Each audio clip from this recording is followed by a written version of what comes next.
Hello les amis, je vous retrouve pour une nouvelle vidéo sur le football italien et la Serie A et je vais vous présenter le match Juventus-Turin contre Naples. C'est un match qui a lieu ce samedi 21 septembre 2024 à 18 h pour le compte de la cinquième journée du championnat d'Italie Serie A saison 2024-2025. Alors la Juventus-Turin c'est le quatrième du classement qui reçoit Naples le deuxième. C'est un match de haut de classement et donc dans cette vidéo je vais revenir sur le classement de la Serie A avec les statistiques des deux équipes.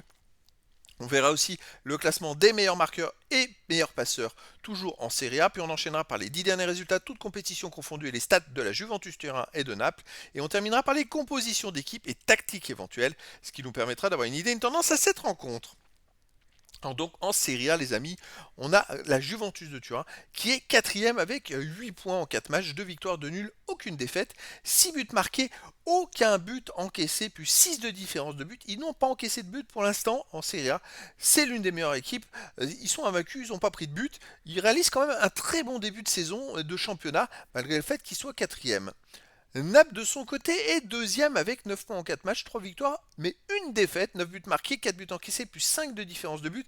Alors Naples démarre quand même beaucoup mieux ce championnat que le précédent qui a été complètement raté après leur titre de champion. Et donc ils démarrent plutôt pas mal. Effectivement, comparé à la Juve, ils ont perdu une fois, mais comme ils font pas de match nul et que des victoires, ils ont un point d'avance au classement. Au niveau des buteurs, alors on va regarder côté Juventus de Turin, on a quand même Vlahovic qui a marqué 2 buts en 4 matchs et qui apparaît dans ce classement. Mais c'est vrai que sinon, pour Naples, on a Lukaku avec 2 buts mais en 2 matchs. Il a moins joué côté Naples. Après, il va falloir attendre quelques journées pour qu'il y ait des joueurs qui sortent du lot pour les passeurs décisifs. Pour Naples, on a quand même David Neres à surveiller, qui a 3 passes décisives en 3 matchs. Sinon, pour la Juve, on a Bangula avec 2 passes décisives en 4 matchs. Et Yildiz, pareil, 2 passes décisives en 4 matchs. Après, pour Naples, on a Kvaratskhelia, 2 passes décisives en 4 matchs. Et Lukaku, qui a aussi 2 passes en 2 matchs. Il est quand même très fort, Lukaku. En 2 matchs joués, il a marqué 2 buts et fait 2 passes décisives. On va s'intéresser aux 10 derniers résultats de toutes compétitions confondues. Et les stats, la Juve, 4 victoires, 4 nuls, 2 défaites, 16 buts marqués, 11 buts encaissés, plus 5 de différence de but. Alors en ce moment, comme vous avez pu le voir en Serie A, ils ont fait 4 matchs de suite sans encaisser de but. Cette semaine, le 17 septembre, ils ont joué leur match du premier match de Ligue des Champions contre le PSV Eindhoven. Ils ont gagné 3-1. Après avoir mené 3-0, ils ont encaissé un but dans les 5 dernières minutes. Sinon, ils étaient pas loin de faire un cinquième match de suite sans encaisser de but. Bref, à domicile, ça reste quand même très costaud parce que 3-1 contre le PSV, avant ils avaient fait 0-0 contre Rome, 3-0 contre Com. C'est une équipe qui marche plutôt pas mal à domicile. Alors, il y aurait peut-être un peu de fatigue d'avoir joué, mais bon, il y a que 2 jours d'écart de récupération avec Naples, c'est pas non plus extraordinaire. Naples de son côté sur les 10 derniers matchs, 7 victoires, 1 nul, 2 défaites, 21 buts marqués, seulement 6 buts encaissés, plus 15 de différence de but. Alors, ils ont connu un petit trou dans 3 matchs. En août, ils n'ont pas marqué de but, ils ont fait 2 défaites et un nul, mais c'est vrai que sur les 3 derniers matchs, ils avaient commencé la Serie A par une grosse défaite à Hellas Vérone 3-0 qui était premier à ce moment-là. Mais derrière, ils ont bien enchaîné une victoire contre Bologne 3-0, une victoire contre Parme 2-1 et une grosse victoire à Cagliari 4-0. Sur les 3 derniers matchs, ça marche très très fort Naples. Est-ce qu'ils ont trouvé leur rythme de croisière? C'est la question.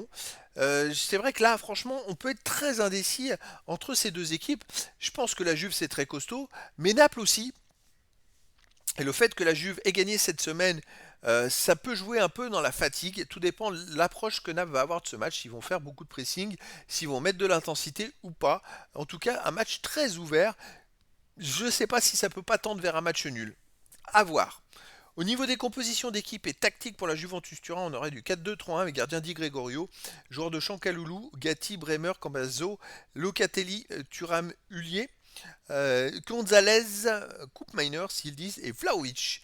Et pour Naples, on aurait du 3-4-3 gardien Meret, joueur de champ Di Lorenzo, Ramani, Buongiorno, Mazzocchi, Anguissa, Lobotka, Spinazzola, Politano, Kvaratskhelia et Lukaku. Voilà, il y a quand même 2 effectifs monstrueux des 2 côtés. Ça va être un beau spectacle. Et donc, les amis, je vous donne rendez-vous ce samedi 21 septembre 2024 à 18 h pour le match de football de la cinquième journée du championnat d'Italie Serie A saison 2024-2025. La Juventus Turin, quatrième du classement, reçoit Naples le deuxième. Voilà les amis, je vous dis à très bientôt pour une nouvelle vidéo.